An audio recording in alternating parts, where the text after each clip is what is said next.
আউযুবিল্লাহ পড়বো আর কোথায় বিসমিল্লাহ পড়বো, অনেকেই এই বিষয়টা পুরোপুরি ধরতে পারেন না।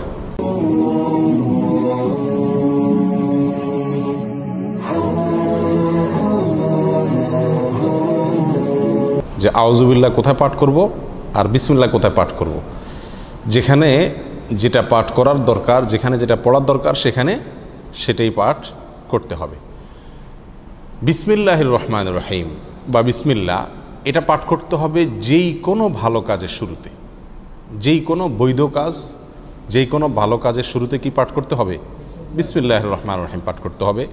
বিশেষভাবে কোনো কোনো হাদিসে কোনো কোনো আমলের শুরুতে বিসমিল্লাহ পাঠ করার কথা বলা আছে, সেখানে সেই আমলের শুরুতে, সেই কাজের শুরুতে বিসমিল্লাহ পড়তে হবে। যেমন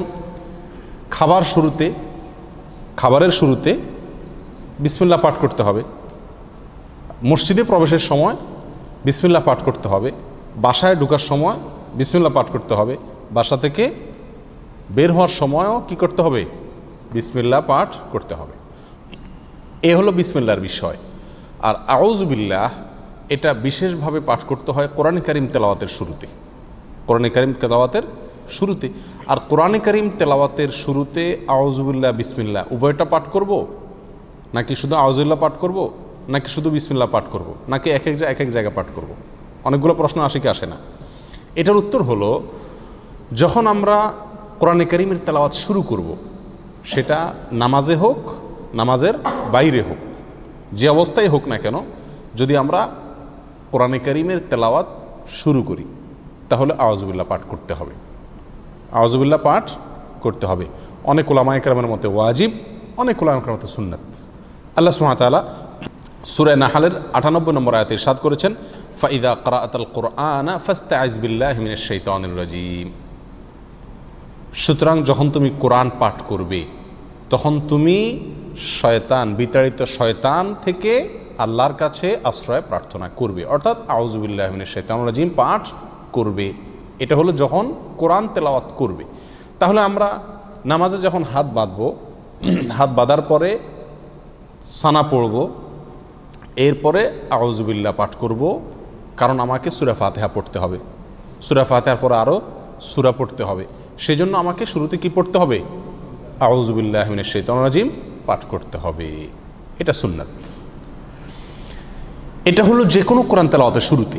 আপনি যে কোনো মজলিসে একটু কোরআন তেলাওয়াত করতেছেন, আপনি একটা কোরআন আয়াত কোনো এক জায়গায় তেলাওয়াত করতেছেন, এমনি কোরআন খুলে তেলাওয়াত করতেছেন, যখনই আপনি কোরআন তেলাওয়াত করবেন, সেটা নামাজে হোক, নামাজের বাইরে হোক, আপনাকে কি পড়তে হবে? আউযুবিল্লাহি মিনাশ শাইতানির রাজীম এটা পড়তে হবে। আমাদের দেশে বেশিরভাগ মানুষ আমরা কোরআন তেলাওয়াতের শুরুতে বিসমিল্লাহটা খুব গুরুত্ব দিয়ে পড়ি। মাশাআল্লাহ, বিসমিল্লাহ পড়ে কি করি? তেলাওয়াত শুরু করি। আউযুবিল্লাহ বেশিরভাগ মানুষ তেলাওয়াতের শুরুতে আমরা পাঠ করি না, অথচ তেলাওয়াতের শুরুতে বিসমিল্লাহর চাইতে আউযুবিল্লাহর গুরুত্ব বেশি। আউযুবিল্লাহ পাঠ করতে হবে। তেলাওয়াতের শুরুতে কি পাঠ করতে হবে? আউযুবিল্লাহি মিনাশ শাইতানির রাজীম পাঠ করতে হবে। সেটা আপনি সূরার শুরুতে পড়ুন, সূরার মাঝখান থেকে পড়ুন, এক আয়াত পড়ুন, আধা আয়াত পড়ুন, কোরআনের যে অংশই পড়ুন না কেন, যখন শুরু করবেন কি দিয়ে শুরু করতে হবে?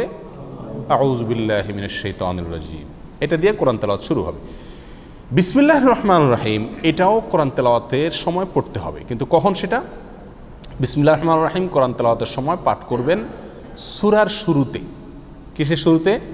সূরার শুরুতে। সূরা তাওবা যেটা 10 নম্বর পারায় আছে, এই সূরার শুরুতে শুধু বিসমিল্লাহ নাই, সেখানে আউযুবিল্লাহ দিয়ে শুরু করবেন যদি ওখান থেকে তেলাওয়াত শুরু করেন। আর যদি আগে থেকে তেলাওয়াত শুরু করেন, সূরা মাঝখানে পড়ে, তাহলে কিছুই পড়তে হবে না, ঢালাওভাবে পড়ে চলে যাবেন।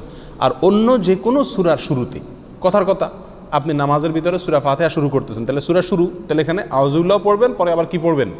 বিসমিল্লাহও পাঠ করবেন। আপনি সূরা ইয়াসিন তেলাওয়াত করতেছেন, তাহলে ইয়াসিন ওয়াল কোরআনুল হাকিম পড়ার আগে আপনি কি পড়বেন? বিসমিল্লাহ পাঠ করবেন। আর সেই পাঠটা যদি আপনার একেবারে শুরু হয়, অর্থাৎ কোরআন খুলে ওটা শুরু করেন, তাহলে দুইটাই পাঠ করবেন, কারণ শুরুতে সেই হিসাবে আউযুবিল্লাহ, আবার সূরা শুরু সেই হিসাবে বিসমিল্লাহ। কথাটা কি বুঝাতে পারছি? আর যদি আপনি মাঝখান থেকে এক জায়গা থেকে খুলে পড়তেছেন, সূরার মাঝখান থেকে, তাহলে আপনার কি পড়তে হবে? আউযুবিল্লাহি মিনাশ শাইতানির রাজীম। বিসমিল্লাহ পড়া জরুরি না, যদি পড়েন পড়তে পারেন। কথা বুঝে আসছে? এ হলো আউযুবিল্লাহ এবং বিসমিল্লাহ কোথা আমরা পাঠ করব, তার একটি মোটামুটি বিস্তারিত বিবরণ। দোয়া দুরুদ পাঠ করার সময় আমরা কি বিসমিল্লাহ পড়ব কি না? অনেক দোয়া আমরা পড়তে হয় নাকি? সকাল সন্ধ্যার দোয়া জিকিরগুলো আছে, তারপরে খাবারের সময় জিকির আছে, দোয়া আছে, বিভিন্ন সময় কি আছে? অনেক দোয়া আছে, নবী করিম সাল্লাল্লাহু আলাইহি সাল্লাম জায়গায় জায়গায় অনেক দোয়া শিখিয়েছেন। তো এই সমস্ত দোয়াগুলোতে বিশেষ করে সকাল সন্ধ্যার দোয়াতে বা আল্লাহর কাছে এমনি দোয়া করছি যখন, তখন কি আমরা বিসমিল্লাহ আউযুবিল্লাহ পড়তে হবে কিনা? উত্তর হলো না। এই সমস্ত জায়গায় আউযুবিল্লাহ বা বিসমিল্লাহ পড়ার প্রয়োজন নাই। কেন? কারণ হলো